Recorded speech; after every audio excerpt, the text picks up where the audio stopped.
What's up mga ka-dailies? Ayan, so nandito tayo ngayon sa Victory Liner at tayo po ay sasakay ng bus papunta ng Sampaloc. Ayan, so syempre andito po ako ngayon sa PNR at tayo po ay pupunta ng Quiapo. So sasakay po tayo ng papunta ng Sampaloc. Well, I don't know kung saan po ako dadalhin, pero ito po ay panggabing biyahe. Alas 11 po yan ng gabi. At syempre, babaybayin po ng bus na ito ang papunta ng Manila ng 4 to 5 hours. At syempre, pagdating ko po doon sa Manila ay titignan po natin. So, ngayon po ay mag-isa lang po akong biyahe at wala akong kasama. Syempre, at dadalhin po natin ang aking camera. Ayan, so this is my first time na bumiyahe Manila, lalong-lalo na at pagkatapos ng pandemic. Ayan, so ipapa-repair po natin ang ating camera, pero meron tayong pang pitik-pitik, ayan, dyan sa basking area sa Baguio. At syempre, ito po yung alam ko na pinakamabilis na way na magbiyahe or bumiyahe ng Manila. So, syempre, samahan niyo po ako. And so, sa ngayon po, no, ay naghihintay po kami ng ibang pasaheros na papunta, no, ng Manila. At syempre, sa kausap ko dito, ayon sa kausap ko, ayaw niyang makita. Tinatanong niya kung nakikita siya sa camera. So far naman, hindi niyo siya nakikita. And so, makikita niyo, no, sobrang spacious at medyo malinis naman ang ating bus, ang Victory Liner. Ayan, so far, ever since naman po na nagbibiyahe ako, no, before and now ay Victory Liner po ang aking sinasakyan.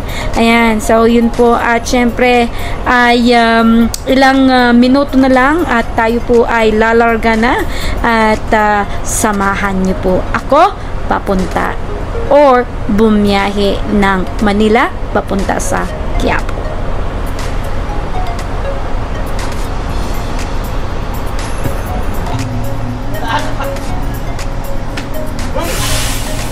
Dami naman yan. Ha? Ha? Hindi kaya mabigatan yung bus namin dyan? Tama lang, makabalilig ko. Ba't di mo ba doon naman sinakay? Nagbahanap na yung dapat sa cargo na lang. Wala, yung sinakalit na yung cargo. Wala na ako na sa sisya sa lahat. Sa talong kape. Wala, nagbukas na kami. Nagbukas na kami. 169? Murang pirmahan? Wala, wala lang. Basta kagano eh, bakit wala siya ngayon? Sige, kakain na lang.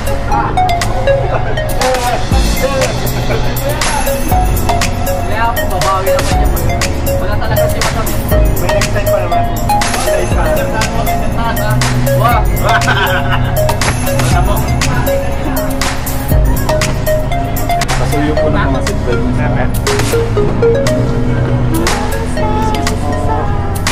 Okay, good evening po. Stop lang po ng konti para baka. Meron?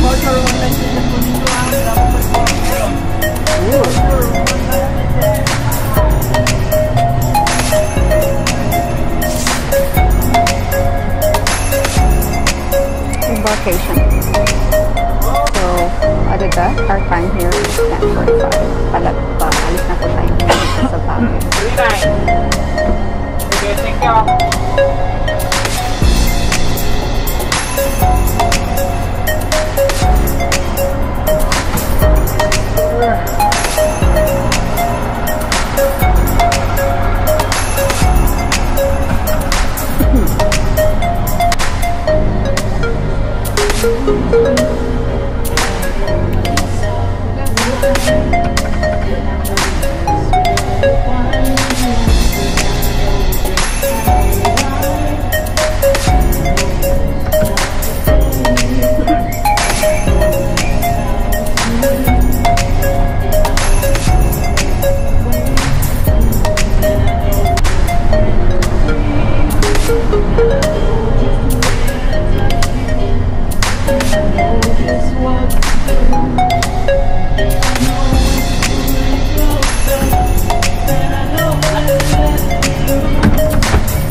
kakarating ko kanina dito ng 4 o'clock at the dark. At syempre, nandito ako ngayon sa terminal ng Sampaloc. So, kung syempre, kung pinalubat kaya nandito po ako, nag-charge na ako dito.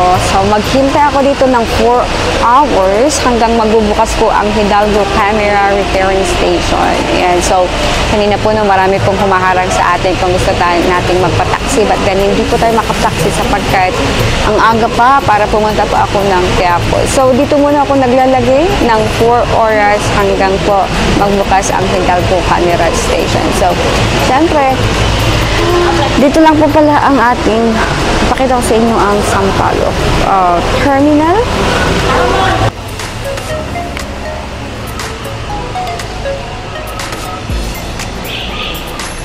So, umaga ko kanina. Ngayon is after 30 minutes po lang na kasi nag-charge muna ako. And then, habang naghihintay ka po dito sa kanilang terminal, no, ay dito ka lang mag-charge. Yan ang kanilang charging station. And syempre, marami po tayong mga kasama dito. So, safe na safe po tayo dito mag-stay.